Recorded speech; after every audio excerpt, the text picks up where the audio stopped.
Here we are again.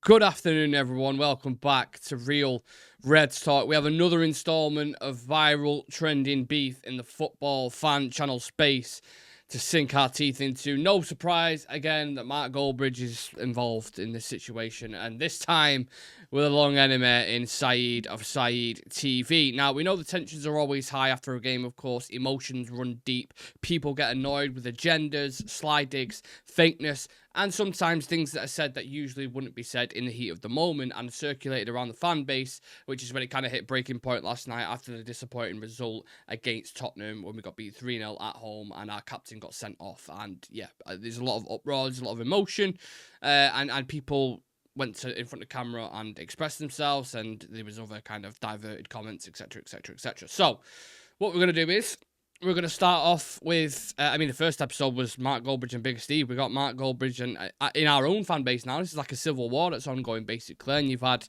I think, Faz get involved, who used to work on the United stand, who's now saying, let's go to war, which I think you're taking a little bit too far. I mean, it's football. I know we all love it and we're all passionate at the end of the day, but saying I'll go to war for my brother is a bit mad in my opinion. But anyway, we'll start it off. We'll go with Goldbridge because there was a couple of slide digs in there. So let's just have a listen. By all means, let's give the CEO job to one of the Twitter experts or the other YouTube experts who seem to know what to do. But I would sit in a room with any of them and say, you don't have a clue.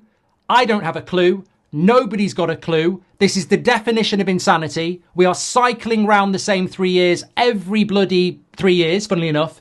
And I don't see a fix. Obviously, you've got these morons in the fan base that are obsessed with being right, and it's about watching the world burn down, and that's what society can be like. I get that. These people who are saying it's all on Ten Hag out. In 3 years' time, whoever the next poor manager will be, they'll do it to them. Because some of us have been here.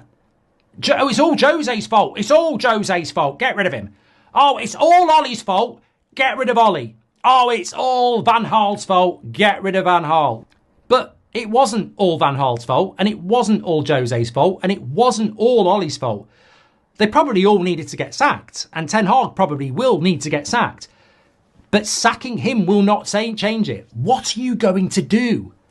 Instead of standing outside Old Trafford or in your bedroom or whatever, you know what? It's very easy to say sack the manager. Let's sack Ten Hag tonight. It must happen tonight. Let's do it tonight. But what are we doing tomorrow? Just to give my personal take on this, I don't think you can just keep saying this and then what happens if we finish 8th again? Just because other managers haven't worked out, you're like, oh, well, we keep doing this, so let's not sack a manager, even though he might actually be poor. His tactics might not be working. The players might be fed up with him again. So what do? Do you just stick with him until the end of the season? Because you can't sack players. You can't just, terminate. Well, you can rip up the contracts, but one, it's going to cost a lot of money. And two, you need players for a season. So they're never, ever, ever going to do that. That's why the manager always gets it. The one thing that annoyed me is he moans about fans outside of the stadium pouring emotion from what they've just witnessed, and they're paying their hard-earned money. They're grafting 5 days a week, doing scaffolding, working in cafes as a nurse, whatever it is. And obviously they're going to be upset. Some people look forward to this every single weekend, and it's the only thing that they care about. And when they watch that, they have an absolute right to have an outpour of emotion. Now, when it turns into like personal things and they're attacking the individual, that's completely different. But moaning about fans outside Old Trafford expressing their emotions, annoying in my place. With all due respect, you're in a bedroom putting on the face in Birmingham, so you have no right to say anything about, fans outside Old Trafford. Some of the points he makes, in fairness, I agree with. It is the players as well. It's a difficult one because I don't know if it's a setup or if it is genuinely just the players are shit. But Ten Hag has brought in 13 players, I believe. You look at the pitch last night, he brought in Lissandro, he brought in De Ligt, he brought in Mazraoui, he brought in Onana, he brought in Ugarte. Obviously, Garnacho and Mainu he's brought into the team. He brought in Xerxes. So the majority of them players in the side are his team and the players that he wanted. So there's no excuse there. Just my personal thing, and it's not, again, and this isn't an attack from me, I'm just assessing the beef and giving my, kind of reaction to it and opinion on it. I don't understand this, and it's not jealousy. I swear to God, it's not jealousy, because fair play, you've smashed it in the world. You've got the biggest fan channel, one of the biggest ones, on the planet.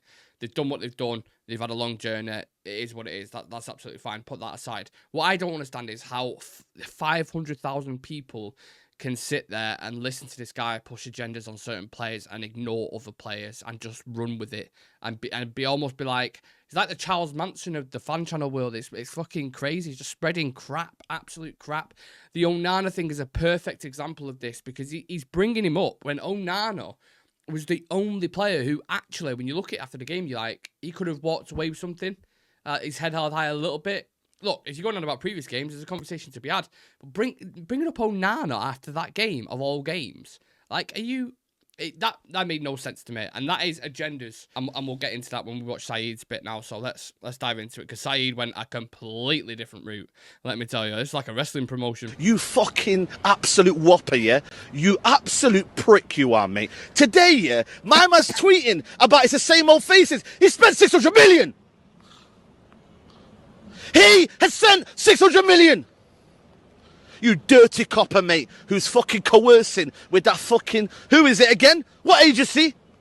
That fucking SEG agency you're working with, and you've coerced your fucking subscribers to thinking it's all good, mate. You absolute whopper, mate. I swear down, bro. I swear down. It's personal between me and you as well. I swear down. Because this guy puts absolute shit on his platform, yeah? And everyone just goes and says, you know what? Whatever Mark Goldfish says, you fucking prick, mate. So, obviously, Saeed's taken a completely different route and just gone for the jugular straight off the bat. The same old faces, you spent 600 million, is hard to disagree. It is his third season. I had mentioned about the 11 yesterday. It was the majority was his players that he wanted, and it still looks awful on the pitch. It still looks like there's no proper instructions going out there, or maybe the players aren't taking them on properly. Even from the back to the midfield to the front, it was all completely disconnected and disjointed last night. As for the conspiracy about him working, with the agency at SCG, I think it's interesting because Anthony, Hoyland, and Tenag, I think I'll put that in highlighted words, I think are all part of that agency. And he barely mentions or he won't criticise these players. He's done it recently because he's been called out on it. But prior to that, if you noticed, he wouldn't publicly push them. It was always Bruno, it was always Rashford, and it was always, some Onana, for example, and McTominay, but McTominay's gone now. So there was always certain players. So then you have to read into it and think maybe there is. Again, on the flip side, because I want it to be kind of a balanced reaction, a balanced argument, I do think there's a bit of saltiness with some of the people who are left United stand, like Adam. Flex has been all right, to be fair, but Saeed, Rants. Now, I don't know the full backstory of what's gone on between that. I don't know what. Maybe he's fucked him over with certain pay. Maybe I don't know what it is. So, obviously, I can only speculate, and I can't say, oh, well, they're just salty because of this, because of that. It feels like there's a bit of saltiness there, though, in terms of, I wanted to stay in the channel or whatever. I don't know. Maybe there's not, because in respect, they've all done really, really well. A lot better than I'm doing, by the way, on their individual channels. So I'm not slating that whatsoever, but there just seems to be a bit where it's like United stand at the top. Let's try to take them down. And maybe there's good reasons for that, and maybe there's bad reasons for that. But this ongoing civil war within the fan base, I only think is going to continue. And when the results are going the way they're going, there's going to be more and more. And the one thing I don't like, and I put this out on our social media platforms last night, is people using it for their narcissistic ego, putting it out there. Do you know what I mean? Rather than going, right, so what we did last night, for example, we did a reaction to the game. We give our opinions on it.